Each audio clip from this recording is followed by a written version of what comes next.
Excel 2007 Summarized Data. We are going to add some subtotals and some grouping into our sales totals spreadsheet.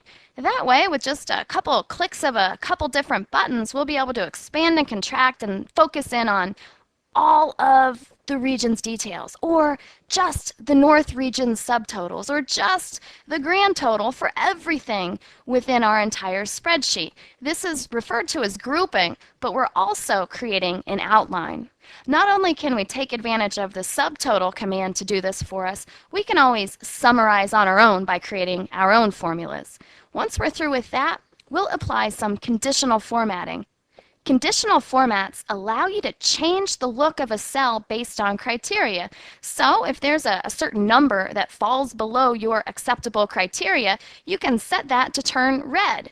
That way, as you're filling in data or opening up spreadsheets to review, all of those red areas will come to focus right away, and you can really see what you have to address. Not only can you use the commands in Excel for conditional formatting, but you can even create your own formulas that will modify the formats of a cell content based on whatever formula it is that you want to create. Well, it's time to take a look at our sales team performance. Here are all of our sales personnel, the territories they work through, and how much they sold per month, which rolls up to the quarter, Q1, and so on down the line. We have all of our information all the way up to Q4.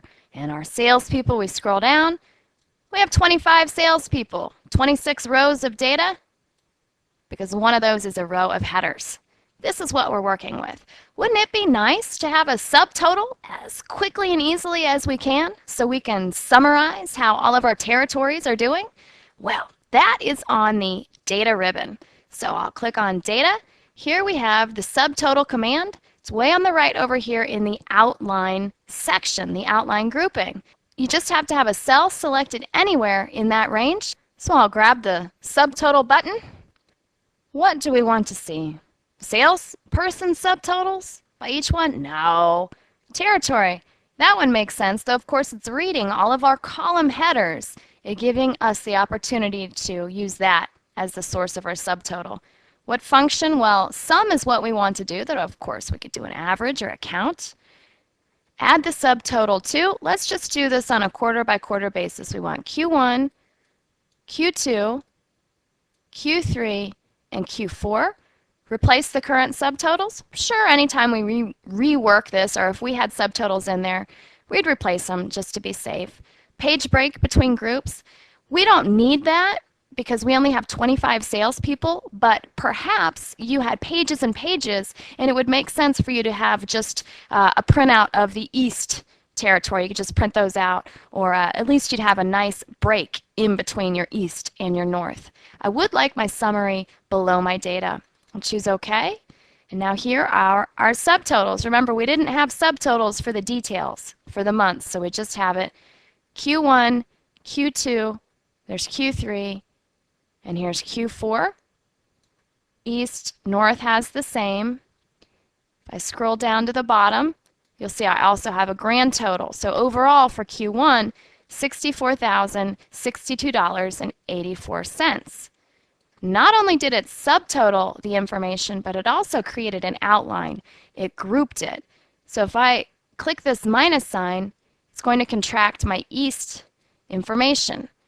Notice how this is around my North area. If I click this, it will collapse North, so on down the line. I could collapse everything so I only see my territories and my quarters. This will collapse everything so I just see my grand total. Those are the pluses and minuses. You also have these buttons.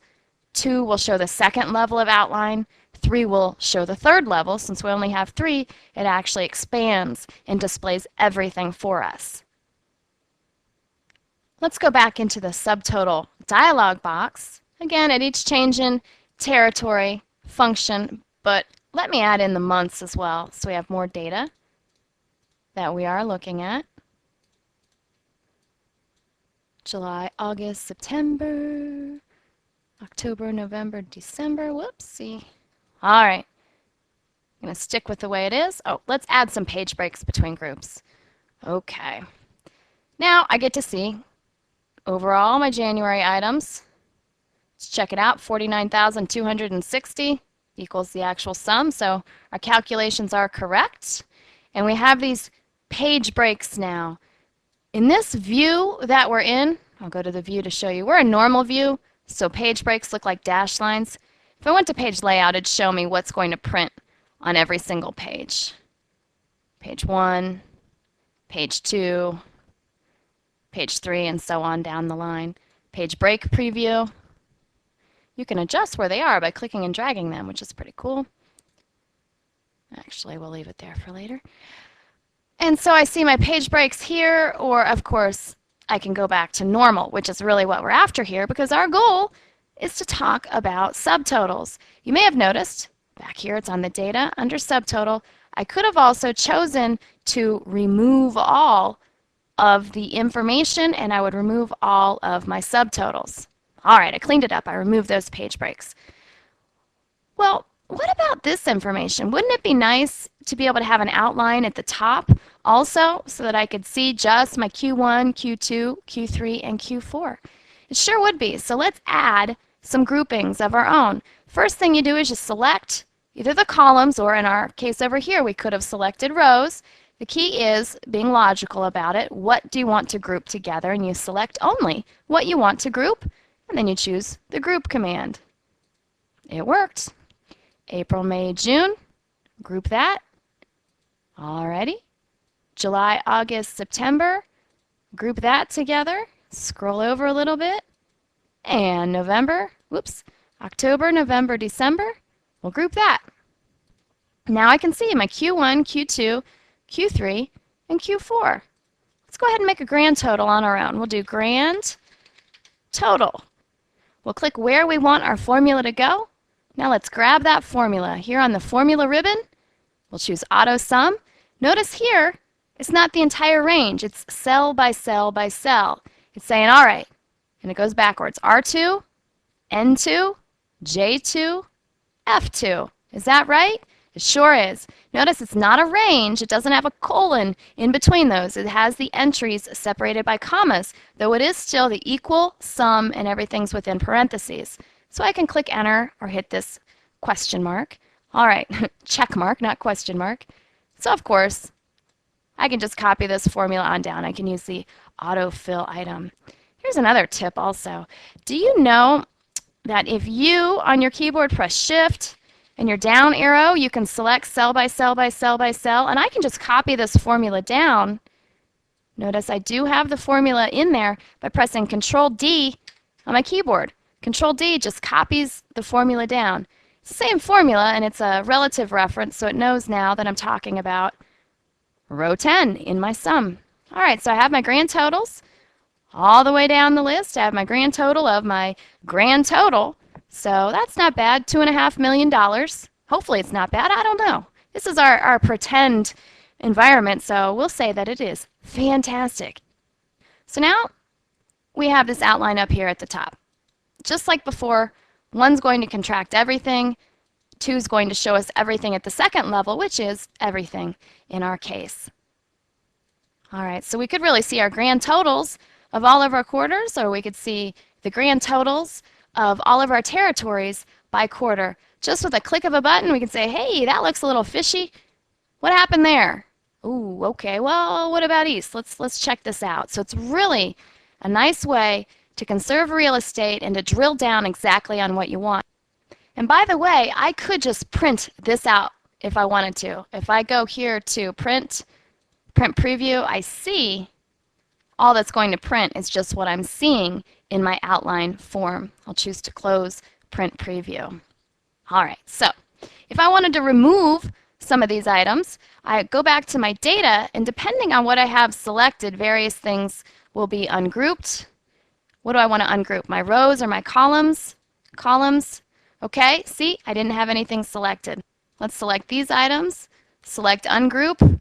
Oh, it's ungrouping them. If I select these items, ungroup, it's ungrouping these items. So that's one way to do it, or of course I could choose to clear my entire outline.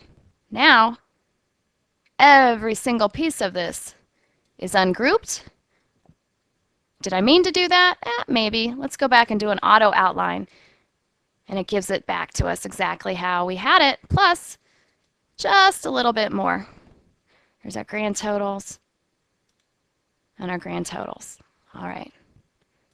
So hopefully you're able to see with this that it can really be a powerful tool to include all of your data and then just shrink it down so you can get to the point. Oh, I want to show you also, these are the same things as clicking these items here too. So it's all depending on what you have selected at that point in time, what it's going to expand and contract for you. It's all relative, of course, to what you have selected at that specific point in time. I like what we've done, so I'm going to click the Save button. All of this is about grouping, ungrouping, and subtotaling. Now let's get into conditional formats. We've got tons of data in front of us. Wouldn't it be nice to have a representation with a change in font or a change in background that lets us know, hey, we're off somehow. Based on criteria, we can get a visual representation that there's some value that needs to be addressed. Conditional formatting has been around in Excel for a while, since '97, I believe, but now the tool is a little bit more robust and, well, you find it in a different place. Where do you find it? In the Styles area. So we'll go back to our home ribbon. It's here under Styles. You want to make sure, of course, you have a range of cells selected. Then you get your command, Styles, Conditional Formatting. This says, hey, what it's going to do, it's going to highlight interesting cells, emphasize unusual values, and visualize data using bars, scales, and icon sets based on your criteria. When I click, I get to see some of the easy, simple things. Of course, I can create a new rule, and I can manage all my rules. Let's do a general change in color first. We'll do data bars. If I choose blue here, very simply, it shows me the largest bar is where my largest value is. The smallest bar is my smallest value within this range. And I could go through each one of my various territories, go back to data bars, and I could choose a different color based on the territory. It's very easy for me to select these items, change the colors, and then I can scroll through. I can tell what territory I am in, and I can look at it. Whoop, there we go, almost $10,000 here. Oh, these were equal. Fantastic. All right, so when I go back to Styles, Conditional Formatting, I can choose to clear the rules from selected cells or from the entire sheet. Let's try something else now. I'll select this range of cells. I'll go back to Styles, Conditional Formatting. This time I can have color scales. When I select this, it's going from coldest to warmest. So red is the best value here. Dark green is the worst value. It's a nice scale of colors. Back to Styles, Conditional Formatting, Color Scales. Of course, I can roll over and see what the differences are. And I can go to more rules as well. I've got a 2-scale color. Minimum is going to be orange. Maximum, highest, is going to be that yellow.